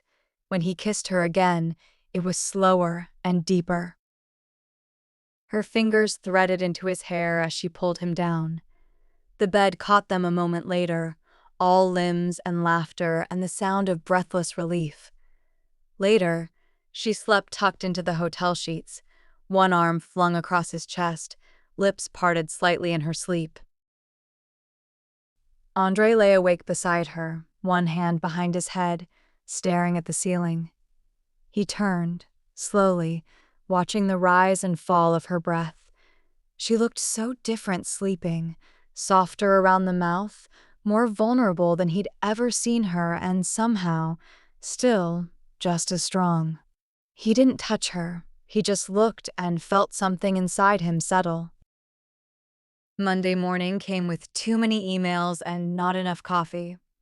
Gwen stepped off the elevator into the office, still warm from the win in Boston, her mind quieted by André's hands in her hair just 24 hours ago. She passed the glass wall of her department, catching a glimpse of herself in the reflection, and noticed the faintest curve of a smile tugging at her mouth. She didn't hide it. Bryn was waiting at her desk unannounced. Her hands were folded and her eyes cool. Gwen blinked. "Morning." Bryn nodded. "Walk with me." Just like that, the warmth chilled. They walked in silence to the west end of the floor, where the small private conference room sat empty. Bryn opened the door, stepped inside, and Gwen followed. The door clicked shut behind them as Bryn turned. "I need to know what's going on between you and André Vale." Gwen's spine straightened. "Excuse me?" Bryn didn't blink. "Something's changed, and I don't mean the pitch. You two were," her voice flattened, "different." "We work well together," Gwen said carefully. "That's not what I'm asking." Gwen's pulse ticked. "I need to know if this is going to cost us Ember," Bryn continued, "or the board's confidence, or your seat at the table." Gwen stared at her, and she clearly saw it wasn't curiosity. It was a warning. Back at her desk, Gwen's mind raced. She'd known the office would eventually notice the way she and André moved, the lack of venom, the soft looks neither of them thought they were giving, but she hadn't expected Bryn to act this fast. She opened her inbox and saw the subject line from André. Back in it? She started to type her reply when Clara stepped into her doorway, her face pale. She was clutching a printout. Gwen looked up. "Clara?" "You need to see this," Clara said quietly, handing Gwen the paper. Gwen scanned it, paused, and read it again. It was a leak. Ember. Key visuals. Messaging. Strategy details. Posted anonymously and timestamped this morning. Gwen's throat closed. "Only 4 people had this version," Clara whispered. "You, me, Bryn, and André." Gwen looked up slowly, and, in her chest, the warmth from Boston went cold. André's day started like any other. He arrived early, made some coffee, then checked his inbox, still riding the high from the Rothman win, still carrying that late-night afterglow of Gwen's fingers in his hair and her breath against his throat. He thought about texting her something more than just "back in it," but he hadn't. It felt too soon. Instead, he dove into the Ember rollout document and opened the latest version. He froze when he saw the leak. Unbranded visuals, messaging lines, internal strategy slides, posted on a small but brutal marketing gossip site that usually ran agency shakeups and anonymous dirt on exec firings. André stared at it. He scanned the timestamp. 7:43 a.m. The file format, the phrasing, the order of the slides. Internal. Finalized. Only 4 people had that version, and his heart sank. Gwen, Bryn, Clara, and him. He picked up his phone. There were no new messages, no missed calls, and no damage control threads lighting up Slack. He knew it was coming. As his thumb hovered over Gwen's name, he had a thought that stopped him cold. Does she think it was me? That single question sent a tremor through his spine. Because once, she would have assumed it was. Back in the sabotage days before Clara, before Boston, before everything softened between them. But now? Would she even hesitate, or would the old reflex snap back into place? "You make it hard to keep my guard up," he'd told her. But he hadn't told her what came after that, and I don't know if I should have in the first place. He sat back in his chair, running a hand down his jaw. There was a sick twist in his gut now because this leak was small enough to look accidental, deep enough to cause real damage, and subtle enough to make everyone look sideways at everyone else. It didn't just jeopardize Ember, it jeopardized her trust, and André didn't know how to fight for something that didn't come with rules. He opened a new message to Gwen and typed, "We need to talk," then deleted it and typed again. It wasn't me. He deleted that too. Then finally, he typed, "Did you see the leak?" He hit send. Then he sat in silence, listening to the low hum of the office, and wondering if the one thing he wanted, finally wanted, had just slipped out of reach again. Gwen didn't knock. André looked up the moment she pushed the door open, mid-email, eyes narrowing slightly at the sight of her standing there. She wore no coat, had no coffee, and no smile. "Close the door," she said. Carefully, he closed the door, and she folded her arms. "Clara brought me a printout," she said, voice sharp. "The Ember leak, the final build went live this morning." "I saw it," André said. 15 minutes ago." Gwen stared at him. "Only 4 people had that file," she continued. "Me, Clara, Bryn, you." He said nothing. She took a step closer. "I need you to tell me the truth." He met her eyes. "I didn't do it." Her chest tightened. "You sure? Because it's convenient, isn't it? One leak, and suddenly confidence in me slips. The board starts looking at you again." André's expression didn't change, but something in his voice did. "You really think I'd do that after everything? I think I don't know what to believe." He stepped forward. "You think I slept with you so I could take your project?" She flinched because that's exactly what she thought, and she hated herself for it. André's jaw clenched. "Damn, Gwen. You wanted me gone," she snapped. "From day one. You sabotaged me at every corner, and now suddenly, we're in bed and you expect me to ignore." "I kissed you," he growled. "I didn't do it to win, or to play you, and you kissed me back." There was silence, and her voice dropped. "I don't know if that means anything to you." "It does," he said immediately, then softer. "It does. That's the worst part." She blinked once, and André stepped back, his hands shaking slightly. "I've played the game for years," he said. "I know how to manipulate outcomes. This isn't that. You're not that." Gwen didn't move. She just watched him, and he hated the look in her eyes, like she wanted to believe him, but didn't know if she was allowed to. "Whoever leaked that file," he said, voice low, "is betting we'll turn on each other." There was a long pause before she asked, "And what if they're right?" He didn't answer, because in that moment, Neither of them knew. André didn't wait for the day to end. He didn't wait for permission, support, or an invitation to be part of the cleanup crew, because this wasn't about saving Ember anymore. This was about saving what barely existed, what had just begun to bloom between them before it collapsed under the weight of someone else's game. Gwen's voice still rang in his ears. And what if they're right? That was the line he couldn't get past, because if she could say it, it meant she already doubted him, and André Vale didn't let people close, not unless he was damn sure they wouldn't run the moment it got hard. But now? Now he wasn't sure of anything except that someone was framing him. He started with the file history. Only 4 users had access to the final deck. He knew his access timestamp was 10:17 p.m., 2 nights before the pitch. He remembered it clearly because Gwen had texted him 5 minutes later. Do not mess with the slide order. I will know. He hadn't touched the order.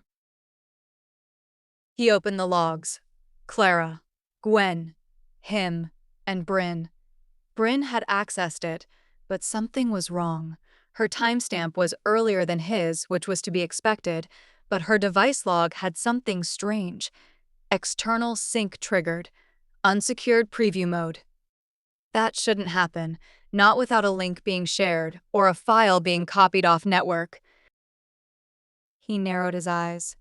Copied to her assistant, the young and quiet new assistant. She was someone no one noticed. A transfer at 7:26 a.m., 17 minutes before the leak went live. He moved fast down the hall, past the conference rooms, straight to IT. André never used his VP badge unless he had to. Today, he used it like a blade. 15 minutes later, he had confirmation. The assistant's profile had pinged the leak site's IP address just after 7:30 a.m. There was no signature or login, but the trace was there. It was too sloppy for Bryn, which meant it wasn't just a mistake. It was a setup, and they'd chosen André as the fall guy because they thought he'd be too cold to care or too proud to defend himself. But they were wrong. He cared now. He cared about her. He stood in the elevator with his jaw locked, heart pounding harder than he liked to admit. He knew what came next. He had the proof. But he didn't want to walk into Gwen's office and say, "Look, I was innocent." He wanted to say, "I was never your enemy." And maybe now, he could finally make her believe it. The proof landed in her inbox with a one-line forward from Clara. "You need to see this." Gwen opened the attachment, expecting damage control, maybe a report, or some shallow effort from PR to spin the Ember leak into something palatable for the board.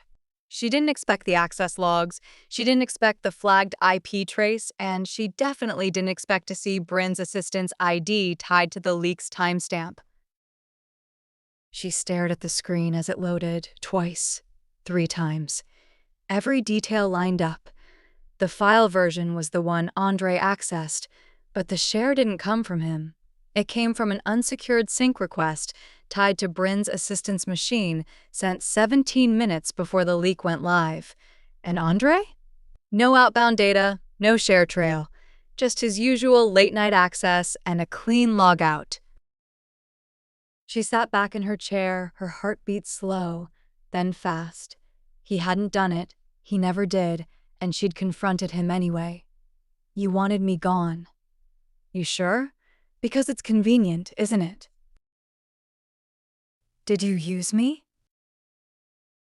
Her words replayed like shrapnel behind her eyes. He'd stood there defensive, yes, but honest, and she'd looked him in the eye and seen only threat. And now she couldn't unsee it. He had changed. She hadn't. She stood quickly, heart slamming against her ribs. She tried to pace, but failed. She was left with only regret, and Gwen Maddox did not do regret well. It wasn't about the leak anymore. Bryn would handle that. She always did. It was the damage that mattered. That was hers. She'd let doubt win. She pushed him back just when he tried, really tried, to step forward. And if she lost him now, It wouldn't be because André Vale sabotaged anything, it would be because she did. She grabbed her phone and started typing, then deleting. She tried again and settled on, "Can we talk?" She hit send before she could talk herself out of it. André didn't respond to her message. He needed her to come, to show up. She showed up just after 5, her coat still draped over one arm. She knocked softly. He didn't move, just looked up and went back to typing. "Come in," he said. She stepped inside and closed the door. "I saw the access log," she said quietly. "Clara sent it." André didn't look up. "Then you know." "I do." There was a pause, and Gwen said, "I'm sorry." He stopped typing. That was it.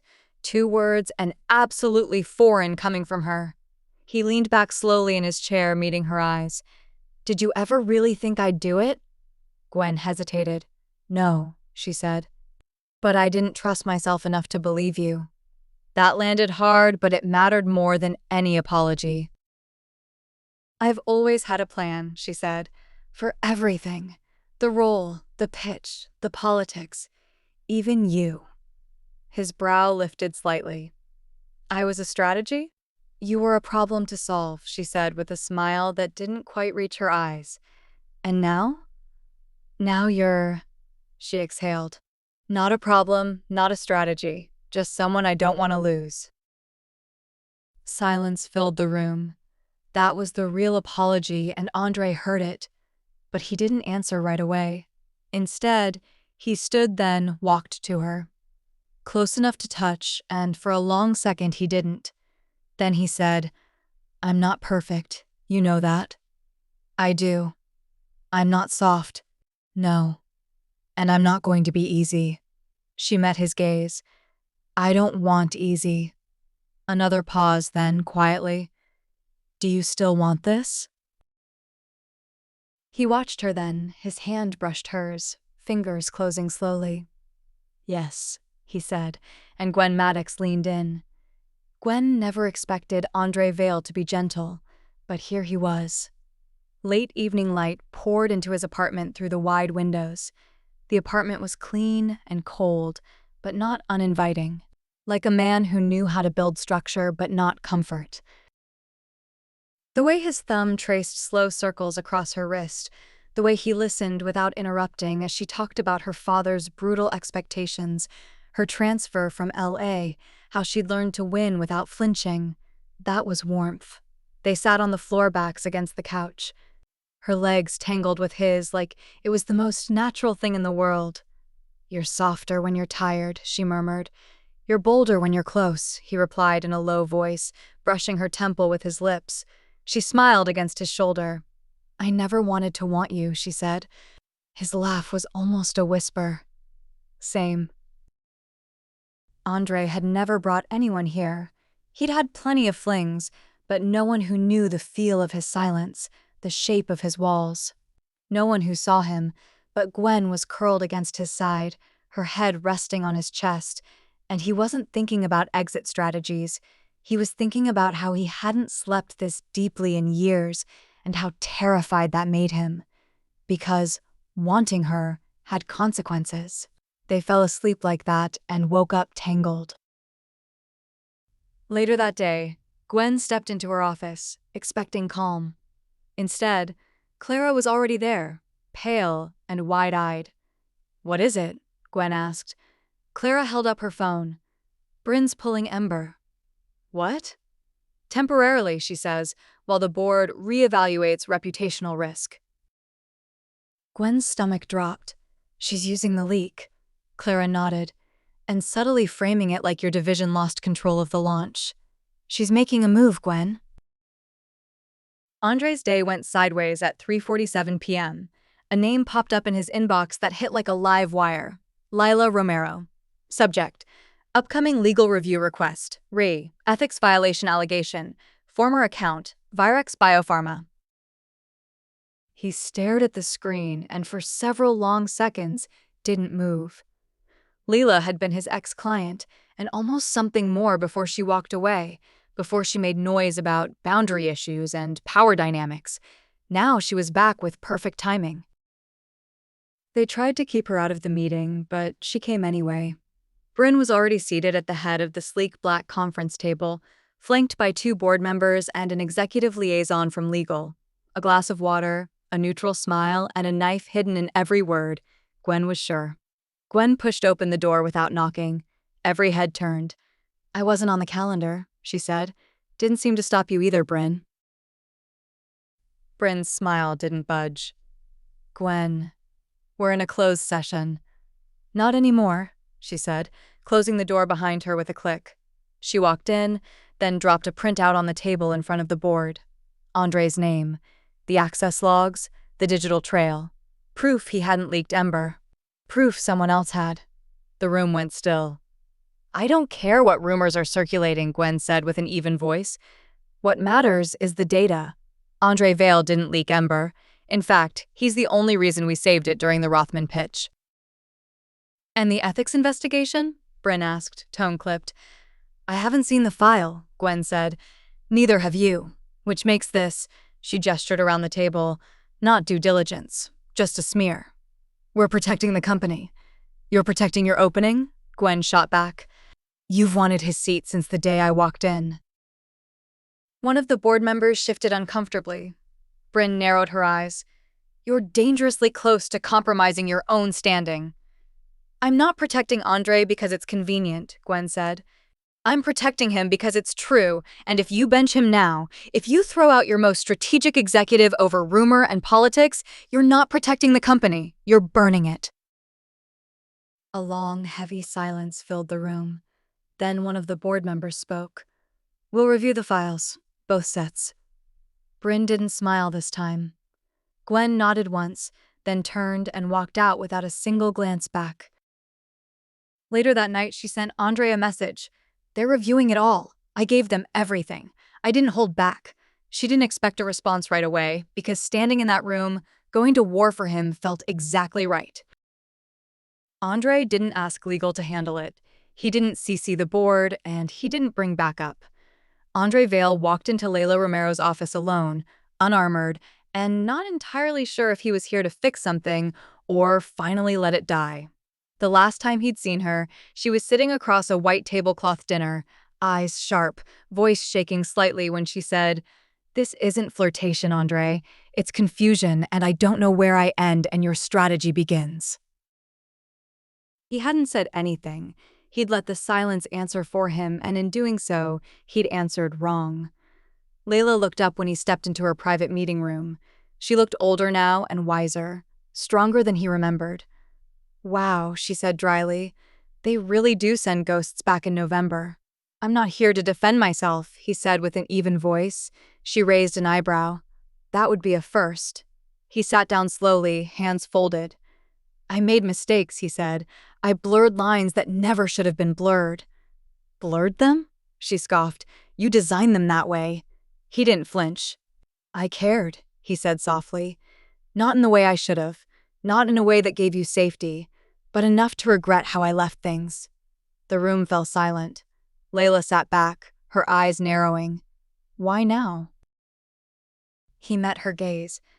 "Because someone matters to me, and I don't want this version of me, this shadow of what I used to be, touching her, even from a distance." Layla's mouth tightened. "So this is damage control?" "No," he said. "This is the end of a page I never turned." She looked at him for a long time, then finally nodded. "I don't forgive you," she said. "Not entirely. I wouldn't expect you to. But I don't think you're the same man anymore." He exhaled. "Neither do I." When he stepped out into the evening, the sky over Manhattan was steel gray and sharp with winter air. The city moved around him in a blur. He felt alive. He didn't feel like he was hiding inside it. Gwen moved between the kitchen and the window and the hallway and back, her mind racing. She hadn't heard from André since she messaged him after the board meeting. I didn't hold back. He didn't reply, he didn't knock, and that would have been fine. He didn't owe her anything. It was past 9 when the knock came. 3 sharp raps. She froze, then opened the door. He was standing in the doorway wearing a gray t-shirt, his eyes tired, and a quiet weight in his chest that she could feel from the hallway. He held up a small brown bag. "Don't get excited," he said. "It's just takeout. I didn't know how to show up with anything else." She stepped aside. "You showed up," she said. "That's enough." For the first few minutes, they didn't talk. He set the food on the counter while she poured 2 glasses of wine. He ate standing, like he couldn't sit still. She leaned against the counter, watching him like he might vanish if she blinked. Then he finally looked at her. "I went to see Layla." Her heart stuttered. He continued, quiet and raw. "I didn't do it to shut her up or clean the board's perception. I went because I never finished it, and I didn't want what I left behind to follow me into what I want now." Gwen swallowed. "And what do you want?"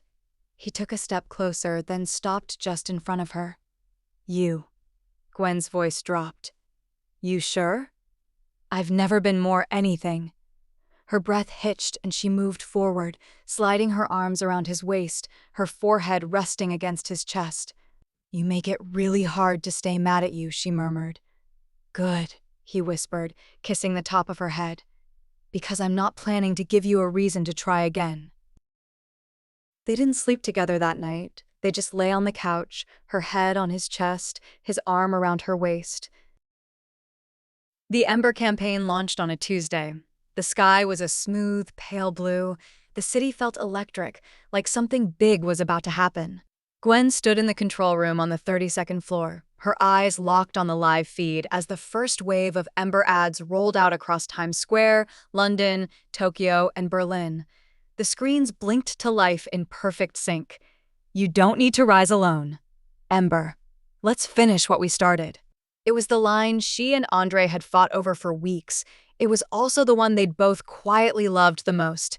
A message not just for the market, but also for them. Clara burst into the room, cheeks flushed and phone in hand.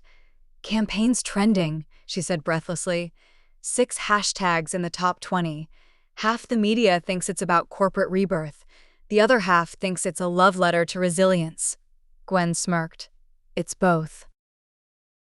Across the room, she spotted André watching the screen, arms crossed over his chest.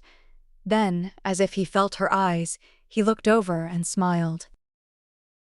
He hadn't said it out loud, not to her, but as he stood in that room, watching Ember light up city after city, the thought looped in his mind with a clarity he didn't expect. "I love her." He wasn't afraid anymore. Later that week, the board voted. The result was unanimous. André would remain VP Strategy. Gwen would be promoted officially to Executive Creative Director, reporting only to the CEO. And Bryn? She was quietly reassigned. That night, André found Gwen on the roof of the Ember building. She stood near the edge, wind in her hair, skyline glowing behind her. He walked up behind her and wrapped his arms around her waist. "You did it," he said. "We did. Don't let go." He pressed his mouth to her shoulder. "Wasn't planning to." 3 weeks later, André found her on the balcony of her new office. The view was better now. Higher.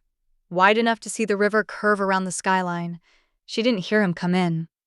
She stood barefoot, mug in hand, wearing the oversized button-down shirt he'd accidentally left in her apartment 2 nights ago. Her hair hung in a loose knot, eyes fixed on the skylight. He leaned on the doorframe. "You always this poetic after board meetings?" She smiled without turning. "You always this quiet after winning?" He stepped closer. "I didn't win anything." "You kept your title." "I almost lost something better." She looked at him, and André Vale, brilliant, brutal, and once broken, stepped into the light and said what had left unspoken between them for too long. "You're it for me." Gwen was already walking toward him, already slipping her arms around his waist, already exhaling like she'd been holding her breath since the day they met. "I love you too," she whispered. 4 months later, the launch of Ember's second phase went smoother than the first. There were no leaks and no sabotage, just something André kept calling actual teamwork, which Clara had framed and hung in the break room as an inside joke. Gwen still worked late. André still overthought every dataset. But now there were 2 toothbrushes in her apartment, and half of his books lived on her shelves. Most nights ended with the soft, grounding sound of his voice in the dark. They didn't talk about marriage. They were already building something bigger. A love forged in fire, ambition, and the refusal to let go. On a rainy Thursday night, as Gwen packed up her things after another pitch review, André stepped into her office with 2 coffees, a smug grin, and a post-it stuck to his chest that read, "Still not sorry for stealing your promotion." She laughed, pulled him in, then kissed him slow, and whispered against his mouth, "Good, because I stole your heart."